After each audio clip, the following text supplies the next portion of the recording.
Have you ever wondered how the video you're watching right now found its way to your exact screen out of billions of connected devices? Think about sending a physical letter to a friend. If you just drop a blank envelope in the mail, it has no way of reaching its destination. It needs a specific home address to be delivered. The internet handles data the same way. That digital destination is called an Internet Protocol address, or IP address. It is a unique numerical label assigned to every single device that connects to a network. This label does two specific jobs. It identifies exactly what kind of device you are using, and it provides a pinpoint network location so the data knows where to go. By having this standardized labeling system in place, a smartphone in your hand can request a web page from a server thousands of miles away, and both machines know exactly who they are talking to. Without an IP address, the internet would be a chaotic void of lost data, with no mechanism to route a single piece of information to its intended recipient. This diagram shows the classic IPv4 format, broken into 4 numeric segments, allowing 4.3 billion combinations. As smart devices flooded the market, we filled that meter and ran out of addresses. So engineers created IPv6. This longer alphanumeric structure provides a limitless supply.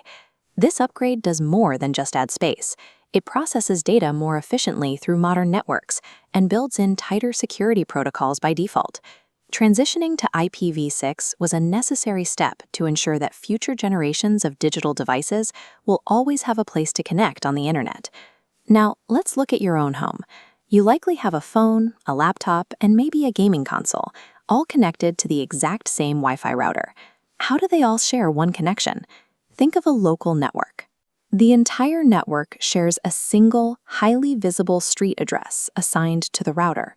For your home, your internet service provider assigns this external address.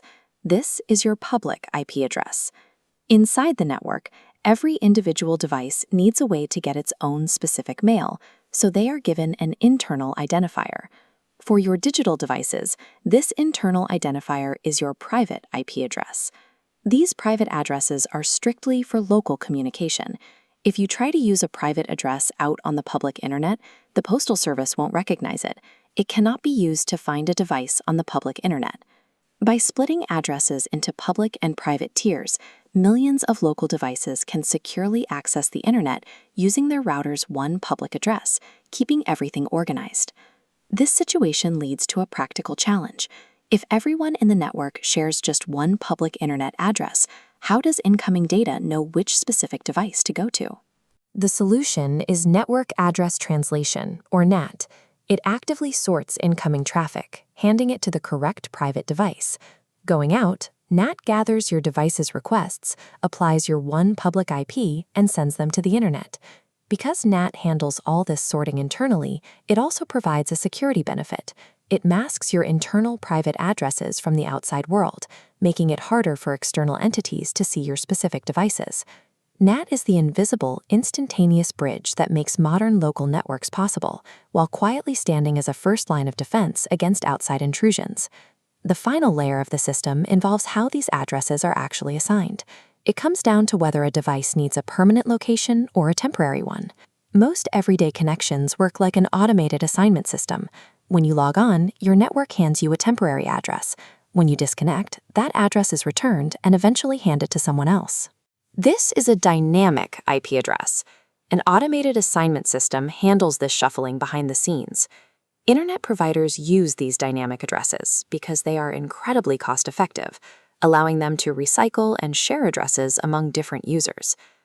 On the other hand, imagine if a major website hosted on a server changed its address every time you tried to visit. You'd never find it. This is why some addresses are static, acting like a permanent digital landmark. Static IPs are manually assigned and never change. If you are hosting a large server or a professional website, you need this constant, reliable access point, so the world can always find you. This duality is what balances the global internet ecosystem. The web gets the permanent digital landmarks it needs to function, while everyday users get the flexible connectivity they need to scroll and stream. Every time you click a link or send a message, you initiate a request through this lightning-fast digital postal system.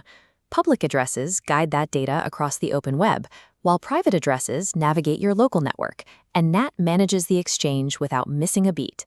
The IP address is the foundational label that connects billions of isolated screens into a single, cohesive communication web.